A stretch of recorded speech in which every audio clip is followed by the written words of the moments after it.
O presidente Lula está mais uma vez em Belo Horizonte, é a primeira vez em 2018, e ele fala com exclusividade a reportagem da Itatiaia. Muito bom dia, presidente. Bom dia, Edilene. Bom dia, ouvinte da Itatiaia. É um prazer e estou à tua inteira disposição, querida.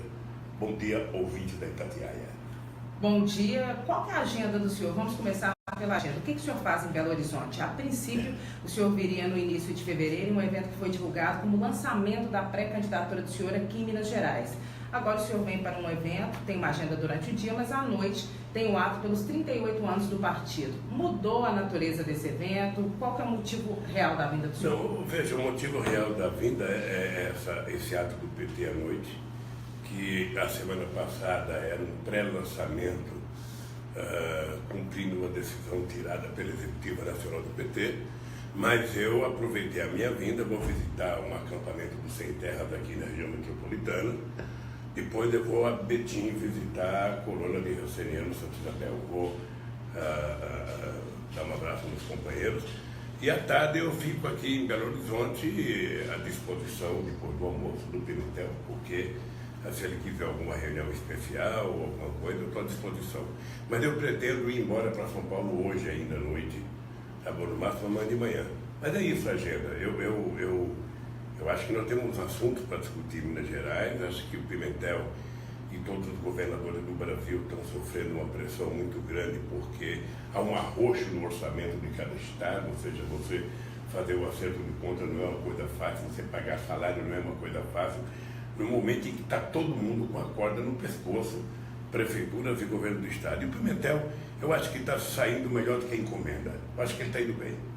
O senhor esteve com ele ontem, né? Quando o senhor chegou a Belo Horizonte à noite. Eu fui jantar com o Pimentel. Qual foi o assunto? O que vocês conversaram? Muito assunto, querida, muito assunto. Passou pelo Atlético Mineiro, pelo América, passou pelo Tupi, passou pelo Cruzeiro, passou por todo mundo. E passou pelo momento político que estamos vivendo, né? Discutimos a questão da intervenção no Rio de Janeiro, discutimos a questão das eleições em Minas Gerais, discutimos a questão das eleições no Brasil. E comemos bem. Eu não tenho notícia de que o senhor tenha falado com a imprensa depois do julgamento lá em Porto Alegre. Se o senhor falou, acredito que tenha sido pouquíssimas vezes. Em relação àquele resultado, o senhor acha que de fato poderá ficar inelegível, poderá ser preso? Qual é a expectativa do senhor em relação ao recurso que foi apresentado pela defesa do senhor em relação ao resultado do julgamento de ontem? Olha, tudo o que eu quero, Edilene, é no frigir dos ovos que essa gente analise os autos do processo, analise as testemunhas de acusação e defesa, e essas pessoas, ou seja, me declarem inocente nesse país. Eu vou dedicar a minha vida inteira daqui para frente a provar o equívoco que eles estão comentando, porque na verdade eu estou sendo vítima de uma perseguição jurídica institucional, ou seja, só há uma unanimidade hoje no Brasil, é que a elite brasileira não quer que eu seja candidato. A elite, muitos outros candidatos não querem que eu seja candidato. Isso é a única unanimidade. O restante tudo é possível. E para isso, eles vão tentar me colocar na ilegalidade. Eu quero provar a minha inocência, porque para mim, sobretudo, é uma questão de honra. Eu não posso dizer que você cometeu um erro e não provar o erro que você cometeu. Eu tenho que mostrar que você cometeu o erro, senão eu estou sendo um canalha ao te condenar sem provas. Então eu estou tranquilo com meus advogados, não tenho expectativa, eles façam o que eles quiserem, sabe? Eu vou esperar com muita tranquilidade a manifestação da Suprema Corte, do STJ, sabe? E vamos ver o que vai acontecer, querida. É o seguinte, eu acho que eu poderia contribuir com o Brasil. Eu acho que eu poderia tirar o Brasil desse pantanal que ele está, desse pântano que ele está. Eu acho que o Brasil precisa voltar a crescer, precisa voltar a gerar emprego, precisa voltar a gerar otimismo, precisa voltar as pessoas voltarem a sonhar outra vez nesse país. O país está muito raivoso, o país está muito nervoso, o país está muito ódio espalhado em cada conversa, em cada bom dia. E eu acho que eu poderia contribuir para isso, porque eu já fiz uma vez. Eu não vou para uma campanha dizendo eu acho, eu penso, eu acredito. Não, eu fiz. Esse país virou o país mais otimista do mundo, esse país virou protagonista internacional, esse país fez reserva de quase 400 bilhões de dólares, esse país aumentou o salário mínimo durante 12 anos consecutivos, esse país gerou 22 milhões de empregos, esse país criou o piso salarial dos professores, esse país aumentou o salário durante 12 anos consecutivos. Esse país fez universidade disparada pelo interior. Então é possível fazer as coisas. Agora, nesse clima que está, com um governo sem credibilidade, porque qual é o problema de um governo? Um governo ele não precisa fazer tudo, ele não precisa ter dinheiro para fazer tudo, mas quando ele tem credibilidade, ele fala com a sociedade e não faz pirotecnia, a sociedade vai ganhando confiança e ele vai tendo tempo de construir. Você está lembrado, no começo do meu governo eu dizia, ó, isso aqui é que nem um pé de jabuticaba. Ele está plantado, ele não vai dar jabuticaba amanhã. Você tem que jogar água, tem que irrigar, um belo dia ele vai dar. E foi o que aconteceu com o governo. Mas você tem que conquistar a credibilidade. Hoje você não tem nenhuma instituição com credibilidade no Brasil. O povo está desacreditando até no Atlético Mineiro, no Corinthians, no Flamengo, no Cruzeiro, ou seja, o povo está perdendo a coisa mais extraordinária que um ser humano não pode perder, que é a esperança. Aproveitando que o senhor falou na credibilidade do governo federal, qual que é a avaliação do senhor em relação a essa intervenção federal no Rio de Janeiro, da retirada da reforma da Previdência da pauta e desse projeto dos 15 projetos da área econômica, dessa proposta dos 15 projetos da área econômica, inclusive propondo uma autonomia maior para o Banco Central? O que o senhor acha disso tudo? Olha, é pouco tempo que nós temos de entrevista para analisar tudo que você perguntou. Mas eu queria te dizer o seguinte, Dilene, eu temo que essa intervenção no Rio de Janeiro seja uma coisa de pirotecnia, seja uma coisa de interesse, pura e simplesmente, sabe, de interesse político. Ou seja, o Temer sabe que o que tirou a reforma da Previdência da pauta não foi ele, nem foi a intervenção. Foi a pesquisa da Datafolha feita quase um mês atrás, que mostrou que os deputados não iam votar a aprovação da Previdência. O que eles pensaram? Vamos criar um outro espetáculo e criar a intervenção no Rio de Janeiro, passando para a sociedade a ideia que agora vai acabar os problemas. E não vai acabar. O Exército já ficou 1 ano na favela da Maré e quando saiu os problemas voltaram. Porque o problema da violência também nós temos que ter uma ligação, a questão da educação, a questão da qualidade de vida, a questão do emprego. Sabe, se o Estado não está presente com políticas públicas nos lugares mais pobres de qualquer estado, em Belo Horizonte, em qualquer lugar, a violência aparece com mais frequência. O Exército, qual é a minha preocupação? O Exército não é preparado para enfrentar o narcotráfico. O Exército não é preparado para lidar com bandido em favela. O Exército é preparado para defender a soberania nacional contra possíveis inimigos externos.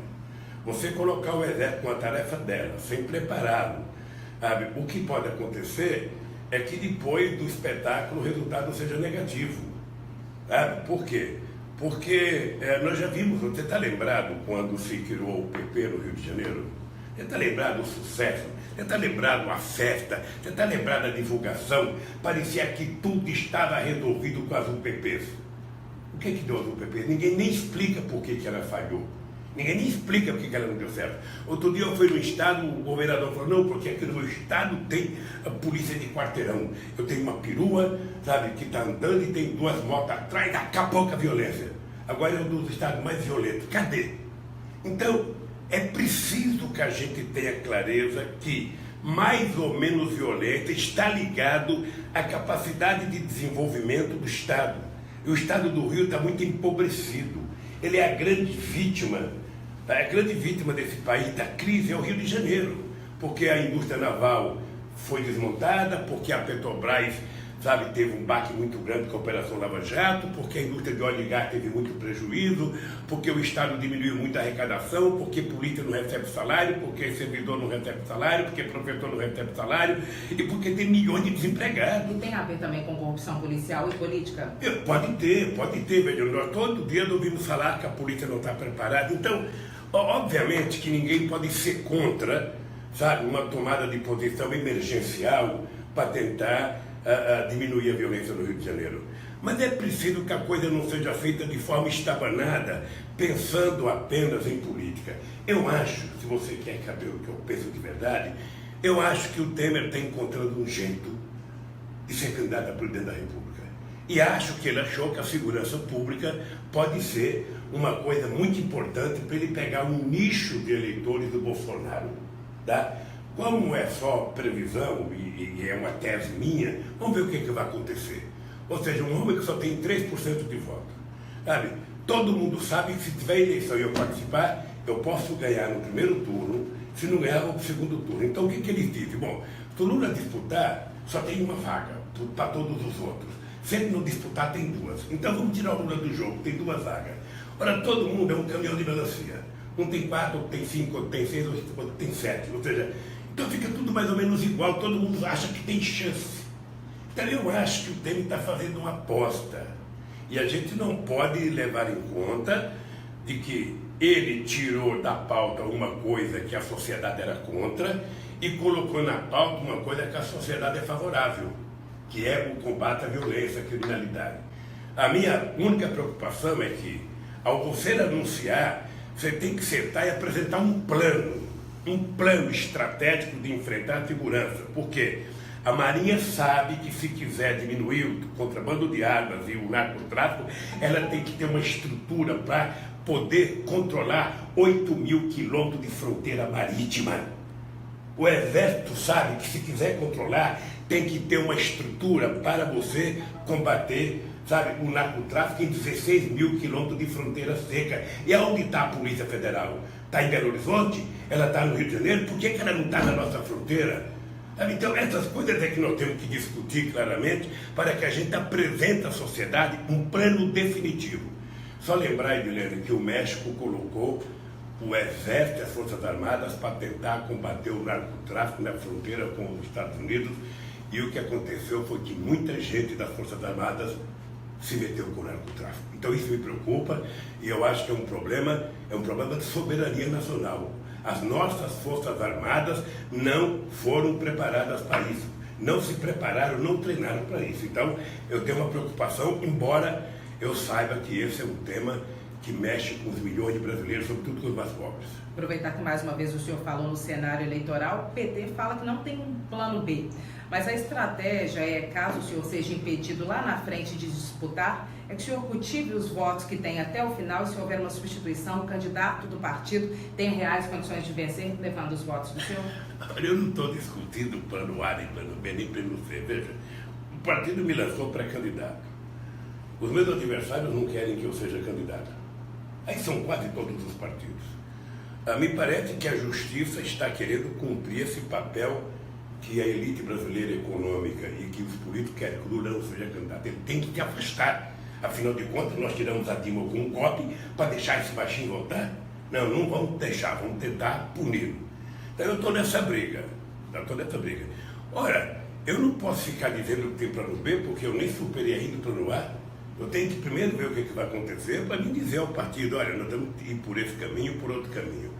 O que tem claro agora é o seguinte, eu estou viajando o Brasil, porque eu acho que a gente precisa discutir com esse povo que esse país tem 210 milhões de habitantes, que esse país tem um potencial extraordinário, e esse país não pode estar empobrecido como está. O senhor já pensou num vice ideal? O João Pedro Stedley, coordenador nacional do MST, em uma entrevista coletiva na segunda-feira aqui em Belo Horizonte, disse que o senhor não deve ter um vice da esquerda e que o senhor deve ter um vice que seja um empresário nacionalista. Disse, inclusive, que o filho do José Alencar não seria uma boa opção porque ele não se enquadra mais nesse perfil. O que o senhor pensa? Seria alguém da esquerda? O Guilherme Boulos do Movimento Sem Teto? A Manuela Dávila, que já colocou a pré-candidatura também? Ou não? De fato, o senhor vai buscar alguém do empresariado? Porque, segundo ele, o senhor seria o único candidato que teria condições de colocar na mesa patrões e empregados. O que o senhor pensa para o vice? Pelo menos qual é o perfil? O que seria o nome? Olha, Edilene, se você pesquisar, você vai perceber que nos meus 8 anos de governo, foi o tempo que menos houve greve no setor privado, menos houve greve no setor público, menos houve ocupação de terra no campo, menos houve invasão de terra nas cidades. Por quê? Porque havia uma mesa de negociação, porque havia interesse do governo em negociar. O companheiro João Pedro Stedley, que é uma figura que eu prezo muito, ou seja, ele deve ter falado do Josué sem conhecer o Josué. O Josué é uma pessoa extraordinária. Então ele é uma possibilidade? Filho de um homem extraordinário. Você sabe que eu digo todo dia que nunca mais na humanidade alguém vai ter um vice da qualidade que eu tive, o Zé Alencar. O Zé Alencar era tudo que você precisava num vice. Companheiro da mais extraordinária competência, companheiro da mais extraordinária lealdade. a gente se entendia como se fosse Pelé e Coutinho, Tostão e Dirceu Lopes, sabe, jogando bola. E o Josué é um bom quadro, veja. Quando chegar a hora de procurar um vice, se eu for candidato, eu vou procurar um vice. Obviamente que um vice é uma composição, é uma somatória, sabe, de interesses políticos, de interesses econômicos, de interesses sociais. Ou seja, você tem que ter alguém pensando, inclusive, na possibilidade de um infortúnio. Se você morre, sabe, quem vai assumir? Então você não pode escolher um vice qualquer, você tem que escolher uma pessoa, sabe, de muita competência política e de muita idoneidade. PMDB nunca mais ou a chance existe? Não existe essa de PMDB nunca mais. É uma bobagem, veja. Como é que o Pimentel vai trabalhar sem um PMDB aqui em Minas Gerais? Então pode ser uma composição. O PMDB aqui em Minas Gerais é um sustentáculo do campo do Pimentel, aliado, fiel. O PMDB de Minas Gerais, uma grande parte aqui se colocou contra o impeachment da Dilma. Tem o PMDB de Sergipe, tem o PMDB de outros lugares. Não é o mesmo partido. O PMDB não é um partido nacional. O PMDB é uma federação, sabe, de grupos regionais. Você tem o PMDB de Minas, o PMDB do Paraná, o PMDB de Pernambuco, o PMDB da Paraíba. Cada um é um PMDB. Não é um único PMDB. Então, esse negócio de você dizer que não vai fazer aliança aqui ou ali, na hora que você tiver que decidir, você vai ver o seguinte. Eu quero ganhar as eleições? Quero. Qualquer candidato vai pensar assim. Para mim ganhar as eleições, qual é a somatória que eu vou fazer? Você pode fazer um acordo programático com um partido político, assinar e cumprir esse acordo programático. Então, quem quiser ser principista, não faça política. Porque o principista é aquele que nunca quer ganhar para não ter que colocar seus princípios em execução. Eu quero ganhar as eleições para melhorar a vida do povo brasileiro, para fazer mais escola, gerar mais emprego, gerar mais salário, aumentar o salário mínimo, criar mais escolas técnicas, fazer um povo mais humilde, comer peito de frango e coxa de frango, não é pele e pescoço. Fazer o pessoal comer carne de primeira e não a 100, não carne de terceira. Então, é isso que eu quero fazer cara para o povo pobre que ganha até o salário mínimo. Então, eu tenho que construir uma aliança política que me permita fazer isso, porque senão eu serei o melhor candidato do mundo e não ganharei as eleições. Presidente, para encerrar muito rapidamente, em relação à escolha do vice, o senhor disse que ela deve ser feita, inclusive considerando a possibilidade de o presidente falecer. O senhor já se colocou como pré-candidato, tem feito questão de mostrar que tem boa saúde, que está se exercitando. Depois da morte da dona Marisa, recentemente surgiu a informação de que o senhor teria um novo relacionamento. De fato, tem isso? Como é que o senhor acha que essa informação impactaria na campanha do senhor? Por enquanto, o meu relacionamento é só político. Por enquanto, sabe? É relacionamento com o mundo da política. Veja, eu já tenho 72 anos, Helena. Eu não estou, essa não é a minha prioridade. Sabe? A minha prioridade é, primeiro, cuidar da minha saúde, cuidar dos meus processos, que cada dia aparece um, e eu tenho que me defender e preciso provar a perseguição política. Na hora que aparecer, eu terei imenso prazer de comunicar, sabe, que o Lulinha Paz e Amor está namorando, tá? Por enquanto não tem, querida. Por enquanto, tudo que você ouvir, você só vai saber da verdade quando eu falar com você. Falar, Adeleno, eu quero dar um furo para você, sabe? Quando eu não falar isso, não acredito em futrica, porque não tem. Eu tenho recebido cartas de companheiras que querem cuidar de mim. Tem companheira que manda carta dizendo o seguinte: Lula, eu respeitava muito a dona Marisa, mas agora ela morreu, deixa eu tomar conta de você, eu quero casar, sabe? Então, eu levo isso muito a sério, eu respondo educadamente para as pessoas, mas por enquanto não tem nada, querida, por enquanto não tem nada. Presidente, muito obrigado pela entrevista. Olha, obrigado a você, Helene. Eu quero agradecer mais uma vez a Itatiaia e agradecer a você, primeiro, pela sua competência, segundo, pelo gesto democrático da Itatiaia de ouvir todos quantos queiram falar no seu microfone. Um abraço e obrigado, querida. Muito obrigada, Kátia. Eustáquio, é com vocês.